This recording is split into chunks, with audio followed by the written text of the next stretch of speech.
কোৱা ইয়াত যিটো বাথৌ থানচালি অৰ্থাৎ বাথৌ ধৰ্মীয়সকলৰ কাৰণে প্ৰাৰ্থনা থলী এটা এইটো মুকলি কৰা হ'ল ৰাইজৰ বাবে কিধৰণে নিৰ্মাণ কৰা হ'ল বা কেনেধৰণে কি চলিব পিছত কি সম্পৰ্কে নাই ইয়াত আগৰ পৰাই বগামাটিত এটা বাথৌ প্ৰাৰ্থনা বাথৌ পূজা লোকসকলে কৰি থাকিছিলে মানে চবে আমাৰ আঘোণ মাহৰ পৰা মাঘ মাহ আঘোণ মাহ আৰু মাঘ মাহ মেইনলি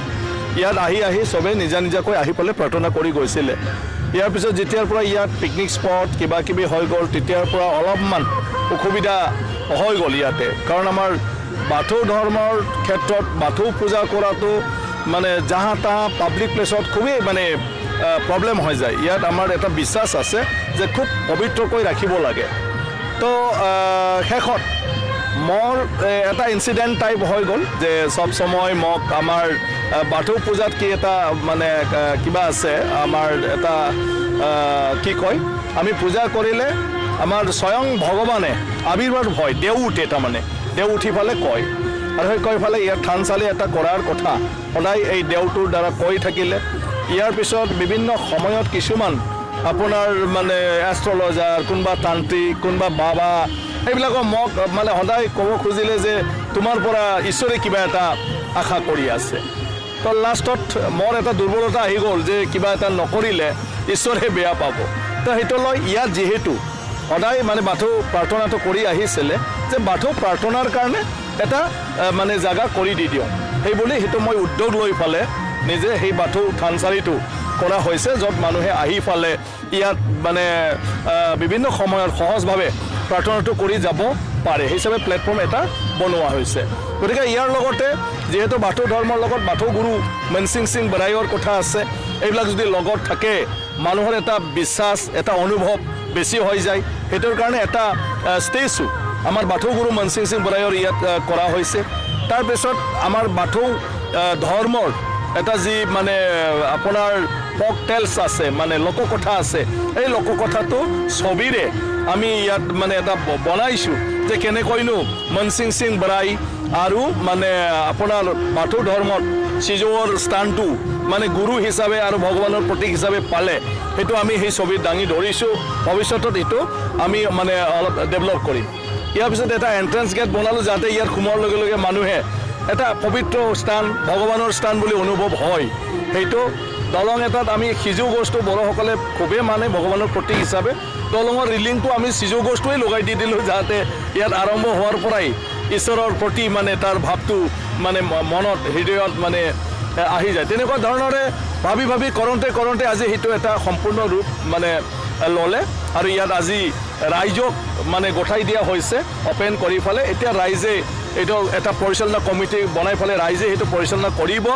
আৰু সেইটো যিহেতু মই মোৰ পৰিয়ালক লৈ ফালে কৰিলোঁ গতিকে ভৱিষ্যতত আমাৰ পৰিয়ালে জেনেৰেশ্যন টু জেনেৰেশ্যন বংশৰ পৰা বংশ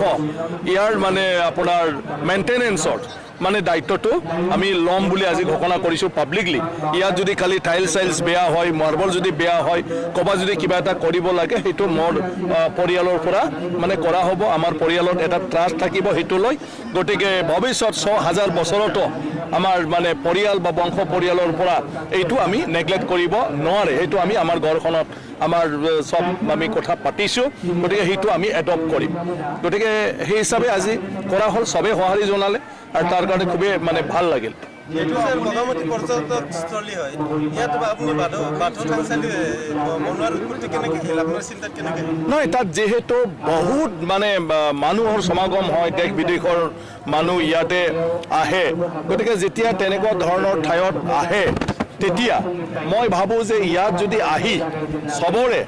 এটা মানে কি কয় তামচা ফূৰ্তি কৰাৰ লগতে অকণমান যদি এটা আধ্যাত্মিক লাইনটোত চিন্তাটো যদি ইয়াত আহি যায় উদয় হৈ যায় তেতিয়া ইয়াৰ পৰা ঘূৰি যোৱাৰ পিছত কিমান সমাজখনত ইয়াৰ এটা প্ৰভাৱ পৰিব গতিকে ইয়াত অহাৰ লগে লগে এই মানে বাথৌ প্ৰাৰ্থনা তলিটো দেখাৰ লগে লগে অলপ হ'লেও সেৱা কৰাৰ মন যাব আৰু সেৱা কৰাৰ পিছত ইয়াৰ লোকেলৰ মানুহৰ লগত কথা পাতিব কথা পতাৰ পিছত তেওঁৰ প্ৰতিও এটা ভগৱান মানে আপোনাৰ প্ৰতি শ্ৰদ্ধা কৰাৰ বা ভগৱানক পূজা অৰ্চনা কৰাৰ এটা মন জাগিব আৰু এজন মানুহ যেতিয়া সেই চিন্তালৈ আহে তেওঁ কেতিয়াও বেয়া মানুহ হ'ব নোৱাৰে তাৰ অন্তৰখন কেতিয়াও বেয়া হৈ নাথাকে গতিকে এই পৰ্যটকস্থলীত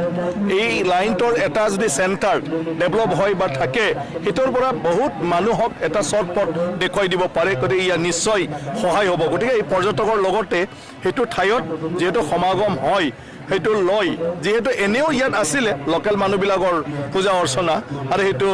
গোটেই মানুহে কৰিব পৰা ধৰণৰ আমি সেইটো ডেভেলপ কৰি থলোঁ এইটো স্যাৰ সম্পূৰ্ণ আপুনি ব্যক্তিগতভাৱে বনাই দিছে ৰাইজৰ বাবে